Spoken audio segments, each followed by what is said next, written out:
Hello friends, स्वागत छ तपाईहरुलाई हाम्रो युट्युब च्यानल मोटिभेसन इन नेपालीमा। सो फ्रेन्ड्स, आजको भिडियोमा म तपाईलाई पैसाबाट पैसा बनाउने तरिकाको बारेमा बताउने छु, पैसाबाट पैसा कमाउन सिकाउने छु।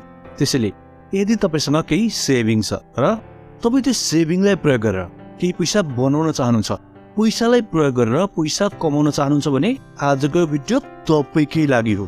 हामी सबैले पछि भविष्यमा धनी बन्नको लागि आफ्नो कमाइबाट केही रकम अवश्य बचाएका हुन्छौँ। तर तपाईहरुलाई एउटा तीतो सत्य बताइदिउ, सेभिङ गरेर मात्रै धनी बन्न सकिँदैन। संसारमा कुनै पनि मान्छे यस्तो छैन जसले बचत गरेर मात्रै, सेभिङ गरेर मात्रै धनी बनेको होस्। तपाईले सेभिङ गरेको पैसालाई घरमै राखेर वा सेभिङ अकाउन्टमा राखेर पक्कै पनि त्यो बढ्दैन होला, र जब तपाईसँग भएको पैसा बढ्दैन तपाई धनी बन्न सक्नुहुन्छ? पोसिबल नै छैन। त्यसैले धनी बन्नको लागि पहिलो कदम चाल्न तपाईले त्यो पैसालाई लगानी गर्न, इन्भेस्ट गर्न जान्नुपर्छ। त्यो पैसाले पैसा कमाउने बाटो खोज्न तपाईलाई आउनुपर्छ धनी बन्नको लागि। यसको लागि इन्भेस्ट होइन, स्मार्ट इन्भेस्ट गर्न हामीले सिक्नुपर्छ। र आजको भिडियोमा म तपाईलाई स्मार्ट इन्भेस्ट गर्ने 5वटा टिप्स दिनेछु। त्यसैले भिडियोलाई धेरै लामो नबनाइकन लागौं टिप नम्बर 1 तिर। तर तपाईभन्दा पहिले यदि तपाई हाम्रो च्यानलमा नयाँ हुनुहुन्छ वा च्यानललाई सब्स्क्राइब गर्नुभएको छैन भने तलको सब्स्क्राइब बटनमा क्लिक गरी छेउको घण्टी टङ्ग बजाइदिनु होला। Number 1, fixed deposit. फ्रेन्ड्स, तपाईहरुमध्ये कतिजना यस्तो हुनुहुन्छ जसले सेभिङ अकाउन्टमा सेभिङ गर्दै हुनुहुन्छ? पक्कै पनि धेरै हुनुहुन्छ होला।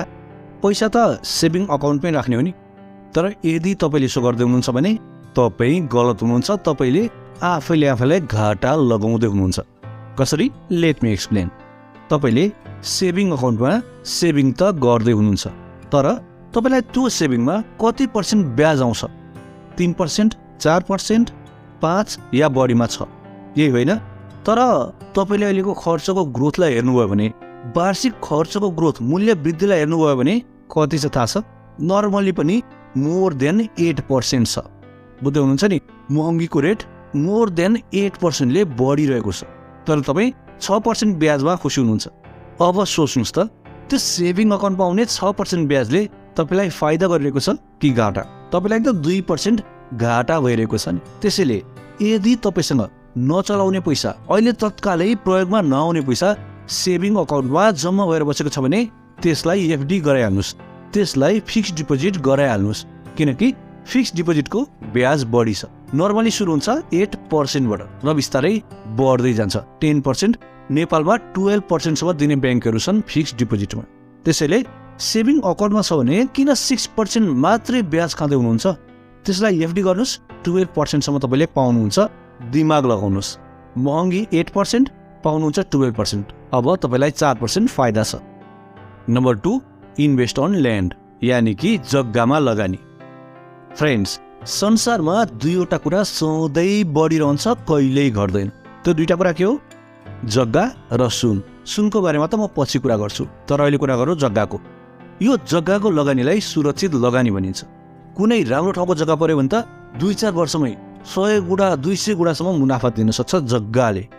र कमसे कम ठिकै ठाउँको जग्गा पर्यो भने पनि जग्गाले कहिल्यै पनि घाटा लगाउँदैन। हुनसक्छ बिक्न थोरै गाह्रो होला, तर जग्गाले कहिल्यै पनि घाटा लाउँदैन। किनकि जग्गाको लगानीलाई सुरक्षित लगानी भनिन्छ। र पैसाबाट पैसा बनाउने एउटा उत्तम तरिका हो यो जग्गामा लगानी।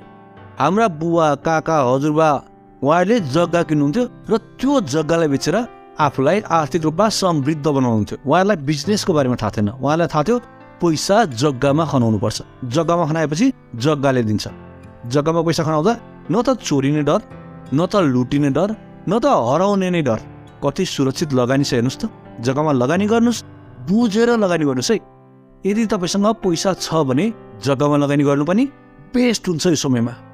नम्बर 3, इन्भेस्ट अन गोल्ड, यानि कि सुनमा लगानी। फ्रेन्ड्स, मैले अघि नै भनिहालेँ, संसारमा दुईटा लगानी जहिले पनि बढ्छ, कहिल्यै गर्दैन, जग्गा र सुन। अघि जग्गाको कुरा गरेँ, अब कुरा गरौँ सुनको। यसको लागि हामीले अन्त कहीँ कतै बुझ्नै पर्दैन। नेपालमै सुनको मूल्यको हिस्ट्रीलाई हेरौँ है, सुनको प्राइस हिस्ट्रीलाई हेरौँ। विक्रम सम्वत 1983 मा सुन प्रति तोला 28 रुपियाँ मात्रै थियो। अनि त्यसपछि विक्रम सम्वत 2031 मा सुन प्रति तोला 820 रुपियाँ पुग्यो। यी त निकै पुरानो कुरा भए, त्यसलाई छोडिदिनुहोस्। चर्चा गरौँ पछिल्ला 3 दशकको। विक्रम सम्वत 2052 सालमा सुनको मूल्य प्रति तोला थियो 10,550 रुपियाँ अनि विक्रम सम्वत 2064 माघ महिनामा सुनको मूल्य थियो 21,245 रुपियाँ प्रति तोला, जुन अघिल्लो दशकभन्दा धन्दै 100% नै बढी थियो। त्यसै गरी 2070 साल चैत महिनामा सुनको मूल्य प्रति तोला 55,800 रुपियाँ थियो, जुन 64 सालको सुनको मूल्यभन्दा 163% ले बढी थियो। र आज मैले यो भिडियो बनाउँदै गर्दा अहिले सुनको मूल्य छ 1,01,803 रुपियाँ। सोच्नुहोस् त, अबको 10 वर्षमा सुनको मूल्य कति पुग्ला, 20 वर्षमा कति पुग्ला, 30 वर्षमा कति पुग्ला सुनको मूल्य तोलाको। सो गोल्डमा इन्भेस्ट गर्नु पनि बेस्ट हुन्छ। चौथो नम्बरमा invest on share market. Share मार्केटमा लगानी गर्ने। फ्रेन्ड्स, शेयर मार्केटलाई सुनको अन्डा दिने कुकुरो पनि भनिन्छ। एकदमै सही कुरा हो। यदि बुझेर जानेर थाहा पाएर र आफैले खोजेर लगानी गर्न सक्यो भने शेयर मार्केटले साँच्चै सुनकै अन्डा दिन्छ। तर नबुझिकन हच्चाको भरमा अरूले भनेको हिसाबले लगानी गर्यो भने बुझिहाल्नुभयो तपाईँहरूले मेरो कुरा।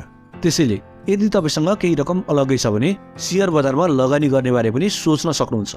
यदि तपाईँ नयाँ लगानीकर्ता हुनुहुन्छ भने सर्ट टर्मको लागि ट्रेडिङ गर्ने भन्दा पनि लङ टर्म इन्भेस्टमेन्टलाई ध्यान दिनुहोस्। तपाईँको भोलिको रिटायर्ड लाइफको लागि ध्यान दिनुहोस्, किनकि रिटायर्ड लाइफलाई सुखमय बनाउनको लागि अहिले राम्रा कम्पनीका शेयरहरू किनेर राख्नुभयो भने भोलि तपाईँले त्यसबाट आउने मुनाफाले नै, त्यसबाट आउने डिभिडेन्डले नै तपाईलाई मन नग्या आम्दानी दिन्छ। यो पनि पैसा कमाउने राम्रो तरिका हो। पेसिभ इन्कमको सोर्स बनाउन सक्छौँ हामीले शेयर मार्केटलाई। तर मेरो साथी, शेयर मार्केटमा लगानी गर्नु पहिले शेयर मार्केटको बारेमा राम्रोसँग बुझ्न जरुरी छ। फन्डामेन्टल एनालाइसिस कसरी गर्ने, राम्रो कम्पनीलाई कसरी चिन्ने भनेर हामी सबैले बुझ्नुपर्छ। यसको लागि तपाईँले माथि आई बटनमा वा तल डिस्क्रिप्सनमा गएर शेयर बजारको हाम्रो प्लेलिस्टलाई हेर्न सक्नुहुन्छ।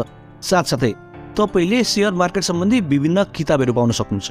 ती किताबहरूको लिङ्क म तल डिस्क्रिप्सनमा दिनेछु। त्यहाँबाट तपाईँले ती किताबहरू मगाएर पढ्न सक्नुहुन्छ शेयर मार्केटमा लगानी गर्नको लागि र एउटा असल लगानीकर्ता बन्नको लागि। टिप नम्बर 5, मनी ल्यान्डिङ, यानि कि पैसा ब्याजमा लगाउने। साथीहरू, यदि तपाईँसँग भएको सेभिङलाई तपाईँले सुरक्षित हिसाबले ल्यान्डिङ गर्न सक्नुभयो, ऋणमा लगाउन सक्नुभयो भने त्यसबाट पनि तपाईँलाई राम्रै इन्कम हुन्छ। अहिलेको समयमा नेपालमा गाउँघरमा हातसार भनिन्छ नि, हातसार गर्दा 24% ब्याज चलिरहेको छ। अझै सुन पसलेहरूले त सुन गिरवी राखेर 36% ब्याज लिन्छन्। 1 लाखको महिनाको ब्याज 3,000 रुपियाँ लिन्छन् सुन पसलेहरूले। गाउँघरमा चलेको छ 1 लाखको महिनाको 2,000। यदि तपाईँसँग केही रकम अलग्गै बसिरहेको छ, सेभिङ बसिरहेको छ ब्याङ्कमा भने त्यो रकमलाई सुरक्षित ठाउँमा है बुझेर जानेर मात्रै गर्नुपर्छ। अलिकति रिस्की छ यो। यदि ऋण लिने मान्छे सही परेन भने ब्याजको त कुरा छोडिदिनुहोस्, सावा पनि तपाईँले माया मार्नुपर्ने हुन्छ।